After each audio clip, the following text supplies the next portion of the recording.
We live in an age where our extensive scientific knowledge and our love of all things objective and measurable has placed religion in a precarious position. Our scientific worldview tells us that religious dogma is illusory and full of falsehoods, and that as enlightened men and women we do not need it to live. But while we may not need a god to fill in the gaps of our knowledge of the natural world, does religion have nothing to teach us about our existential dilemma? Are we really better off psychologically with the picture that science paints for us of an infinite, cold, and random cosmos, lacking in objective human values and offering us nothing but the finality of death? Or could it be that in abandoning the Christian worldview, the West placed itself in a psychological void of confusion and disorientation? The time has come, wrote Nietzsche, when we have to pay for having been Christians for 2,000 years. We are losing the center of gravity by virtue of which we lived. We are lost for a while. One of the most revealing ways to grasp the significance of this transition from Christianity to the scientific worldview is to look at it through the prism of art, and to examine the changes in the masterpieces produced before, during, and after the fall of the Christian worldview. For great artists in all ages are what Carl Jung called the unwitting mouthpiece of the psychic secrets of the times. They are men and women who are acutely sensitive to the spirit of the age, and who, through their creations, give form and expression to the underlying atmosphere of the culture in which they live. As Rollo May explained, if you wish to understand the psychological and spiritual temper of any historical period, you can do no better than to look long and searchingly at its art. For in the art, the underlying spiritual meaning of the period is expressed directly in symbols. In the beginning of the 19th century, the decline of the Christian worldview reached a critical point of no return. Just a few years earlier, the French Revolution had staged an all-out attack on the Christian Church, resulting in the de-Christianization of France. And throughout the West, the scientific worldview was rapidly rising in stature as science continued to yield phenomenal fruits. At this same point in history, the subject matter of art underwent a curious and dramatic change. Prior to the 19th century, the great artists focused on works that beautified the world and transfigured the human being. Through their creations, the human form was imbued with dignity and hope.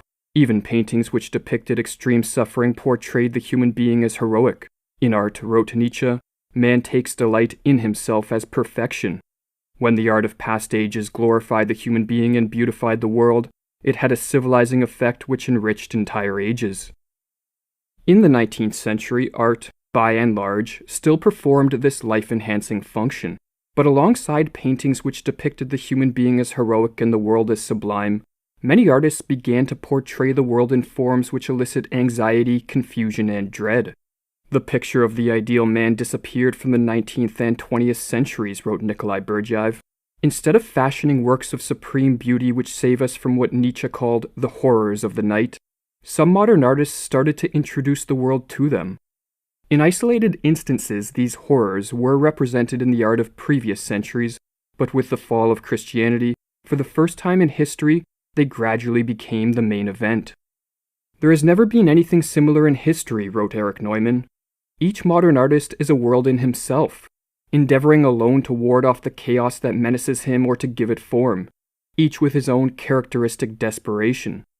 It is no accident that we hear so much today of the void and forlornness of the individual, and the profound anxiety, the sense of insecurity, uprootedness, and world dissolution at work in these painters also move modern composers and poets. The chaos which modern artists suffered and expressed through their art assumed various forms in the works of 19th century painters.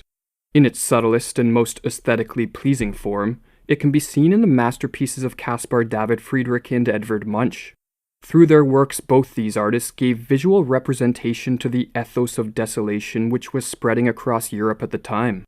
In Friedrich's paintings, the setting for this ethos of desolation is nature. His landscapes portray a world grown cold, in which Mother Earth elicits the feelings of dread associated with being alone and homeless in the midst of its vast empty spaces. In 1810, the German poet Henrik von Kleist described Caspar's painting, The Wreck of Hope, in the following manner. The solitary spark of life in the boundless kingdom of death, the lonely center point in the region of loneliness. This picture with its 2 or 3 mysterious objects opens out before us like the apocalypse itself. In the works of Edvard Munch, this ethos of desolation is transferred from nature to the social world. The subjects in Munch's paintings suffer from an unbearable isolation. They are lonely souls, unbridgeable islands unto themselves, unable, in their anxiety and sorrow, to reach out to, connect with, and find solace in others. Never, it seems to me, was man so molten and fluid, and yet never was he so shut up within himself, never so walled about as he is today, and never was he so cold of heart.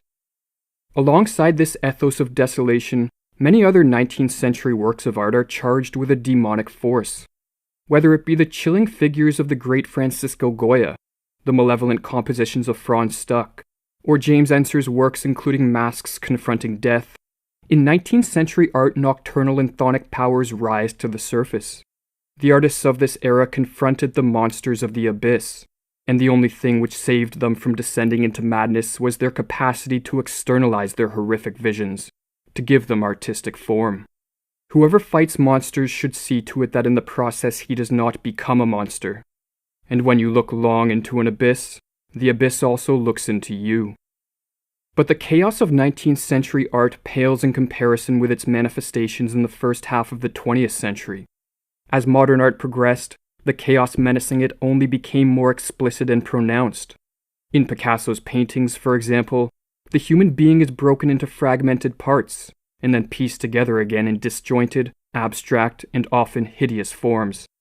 Picasso's art no longer seeks the complete human being at all, wrote Nikolai Berdyaev.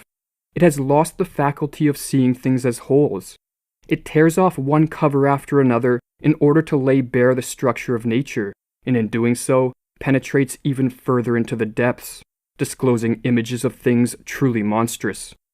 In the movement of Surrealism, the chaotic is not only represented visually, but explicitly exalted as a principle of life. Salvador Dali declared painting to be the colored instantaneous photography of concrete irrationality, and the systematization of confusion. André Breton, in his second manifesto, declared Surrealism to have attained a point of view from which life and death, the real and imagined, top and bottom, are no longer experienced as contradictory opposites. When reading this latter statement, one cannot help but remember Nietzsche's warning of the existential disorientation he thought would manifest following the decline of the Christian worldview. Are we not continually falling, backwards, sideways, and in all directions? Do top and bottom still remain? Are we not wandering through infinite nothingness? Is not the breath of empty space in our faces? Has it not grown colder? Yet Surrealism was not just motivated by a love of chaos, but also by a desire to annihilate the human form by merging the human with the inorganic realm. In many Surrealist paintings, the line demarcating the human from the object and the living from the dead is blurred, and entities which have no intrinsic connection to each other are brought together in a senseless embrace. This impulse to absorb the human into the inorganic can also be seen in the movements of Cubism and Futurism. The human becomes lost, a thing among things, dissolved in the surrounding world of inanimate objects.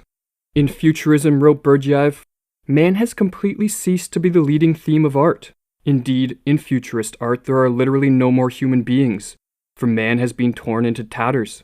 All the real things in the world leave the places that are proper to them, and objects such as lamps, sofas, streets begin to penetrate the human form, so that man and his incomparable personality are no longer entities at all. Man collapses into the world of objects.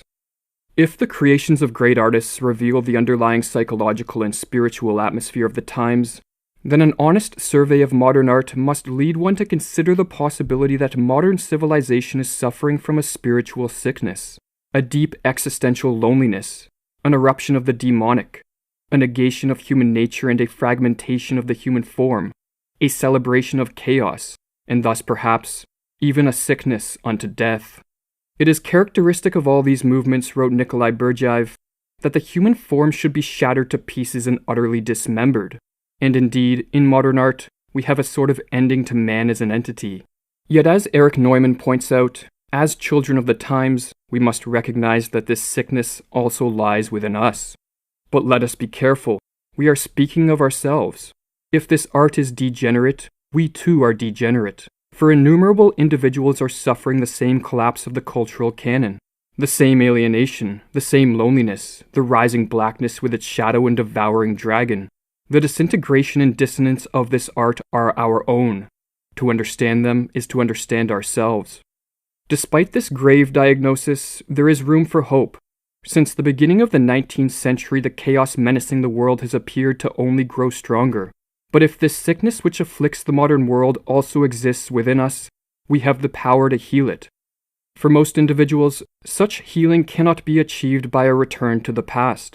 The solutions offered by the Christian worldview are no longer available to the individual who exists, in a psychological sense, at the precipice of the modern world. Nor can psychological renewal be achieved by adhering to the contemporary worldview and cultural canon, if such a worldview is corrupted, as modern art seems to suggest. Instead, renewal today seems to require what Nietzsche called a revaluation of values. We must become physicians of culture, and not only diagnose the sicknesses of our age, but also heal their manifestations in ourselves, by discovering a new set of values and worldview which can reinstate the dignity and potential grandeur of the individual. We must, in the words of Nietzsche, apply the knife vivisectionally to the chest of the very virtues of the time, in order to know a new greatness of man, a new untrodden way to his enhancement. For when a body is sick, it is individual cells which heal it, and so too, when a civilization is sick, it is up to individuals to heal themselves, and in so doing, contribute to the healing of the whole. In reality, wrote Jung, only a change in the attitude of the individual can bring about a renewal in the spirit of nations. Everything begins with the individual. Or as he further explained, the development of modern art with its seemingly nihilistic trend towards disintegration must be understood as the symptom and symbol of a mood of universal destruction and renewal that has set its mark on our age. This mood makes itself felt everywhere, politically, socially, and philosophically. We are living in what the Greeks called the right moment for a metamorphosis of the gods, of the fundamental principle and symbols. This peculiarity of our time, which is certainly not of our conscious choosing, is the expression of the unconscious man within who is changing. Coming generations will have to take account of this momentous transformation if humanity is not to destroy itself through the might of its own technology and science.